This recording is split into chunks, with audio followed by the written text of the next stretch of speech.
अस्सलाम वालेकुम दोस्तों और मोहतरम काश्तकार भाइयों, ये हमारे पास गार्लिक वीडर है और ये है एम शरीफ एंड सन्स का तैयार करदा। तो यहाँ पे इसको मुकम्मल तैयार कर लिया गया है और यहाँ पे इसकी फ़िटिंग की जा रही है।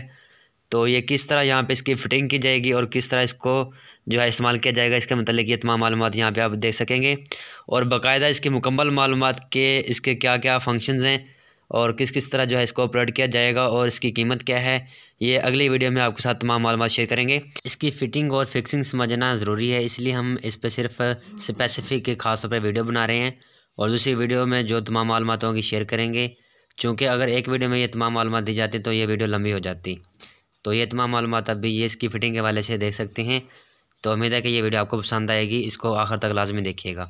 बाकी ये इसकी फ़िटिंग वगैरह आप यहाँ पे देख सकते हैं कि किस तरह इसको हम एडजस्ट कर सकते हैं, फ़िक्स कर सकते हैं और इसको अच्छे से इस्तेमाल किया जा सकता है।